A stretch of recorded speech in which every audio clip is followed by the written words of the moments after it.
ତ ସାଙ୍ଗମାନେ ମୋ ବୋର୍ଡ଼ ସାର୍ଟିଫିକେଟ୍ ଏମିତି ଅବସ୍ଥା ଥିବ କେବେ ଆଶା କରିନଥିଲି। ଆଉ ଏକ ନ୍ୟୁ ବ୍ଲଗ୍‌ରେ ଆପଣଙ୍କୁ ସ୍ୱାଗତ କରୁଛି। ତ ମୋ କାମ ଥିଲା ଆଜି ମୋ ଷ୍ଟଡି ରୁମ୍‌କୁ ସଫା କରିବାର ଥିଲା। ବହୁତ ଅପରିଷ୍କାର ହେଇଥିଲା। ମୋ ଷ୍ଟଡି ରୁମ୍ ତ ନାହିଁ, କିଛି ବହି ଆଣିକି ମୁଁ ବେଡ୍ ଉପରେ ପଡ଼େ ନା, ମୁଁ ତାକୁ ଷ୍ଟଡି ରୁମ୍ ବୋଲି କୁହେ। ତ ଦେଖନ୍ତୁ କେତେ ଅପରିଷ୍କାର ଥିଲା। ତାପରେ ମୁଁ ସବୁ ବହି ଆଣିକି ଗୋଟେ ସାଇଡ୍ କରିଦେଲି। ତାପରେ ସବୁବେଳେ ତ ଜୀବନରେ କାମ ରହିଥିବ ନା, ତ କାମ ଭିତରେ ଟିକେ ନାଚ ହେଲେ କେତେ ଭଲ ହେଇପାରିବ କୁହନ୍ତୁ ନା।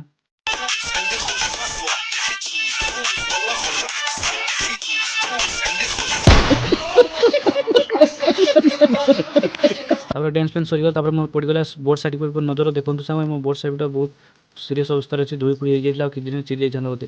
ତାପରେ ମୁଁ ଚାଲି ଆସିଲି ମୋ ଷ୍ଟଡି ଟେବୁଲ୍‌କୁ ନେବା ପାଇଁ, ଯେଉଁଟାକି ଖରାରେ ତାକୁ ଧୋଇକି ରଖିଥିଲି। ମୋର ଏଇଟା ଷ୍ଟଡି ଟେବୁଲ୍ ନଥିଲା, ଏଇଟା ମୋ ଛୋଟ ଭାଇର, ମୁଁ ତାକୁ ନେଇ ଆସିଥିଲି ମାଗିକି ଆଉ। ତ ସାଙ୍ଗମାନେ ଆପଣମାନେ ଯଦି ଛୋଟବେଳେ ଏଇ ଦୁଇ ବହିଟିକୁ ପଢ଼ିଛନ୍ତି ପ୍ଲିଜ୍ କମେଣ୍ଟ କରି କହିବେ। ତ ଦେଖନ୍ତୁ ମୁଁ ଫାଇନାଲ୍ ସବୁ ସଫା କରିଦେଲି, ମାନେ ବହି ସବୁ ସଫା କରିକି ଆରାମସେ ସଜିକି ରଖିଥିଲି। କେମିତି ଲାଗୁଛି କୁହନ୍ତୁ। ତାପରେ ମୋର ଚାଲି ଆସିଥିଲି ଆଉ ଗୋଟେ ମହତ୍ଵ କାମ, ମାନେ ମୋ ସବୁ ଡ୍ରେସ୍ ସବୁ ପୋତାରିଥିଲି, ମାନେ ସଫା କରିବାର ଥିଲା। ଚାଲି ଆସିଲି କାଚିବା ପାଇଁ। ଆପଣମାନେ କାଚନ୍ତି କି ନିଜ ହାତରେ? ମୁଁ ନିଜେ କାଚୁଛି ଦେଖନ୍ତୁ। ତାପରେ ଚାଲି ଆସିଲି ତାକୁ କାଚି କୁଚାକି ଶୁଖେଇବା ପାଇଁ। ତ ଶୁଖେଇ ଦେଲି। ତ ସାଙ୍ଗମାନେ ଯଦି ଭିଡ଼ିଓ ଟିକେ ବି ଭଲ ଲାଗିଥିବ ନିହାତି ସପୋର୍ଟ କରିବେ। ଲାଷ୍ଟ ପର୍ଯ୍ୟନ୍ତ ଦେଖିଥିବାରୁ ଆପଣମାନଙ୍କୁ ଧନ୍ୟବାଦ।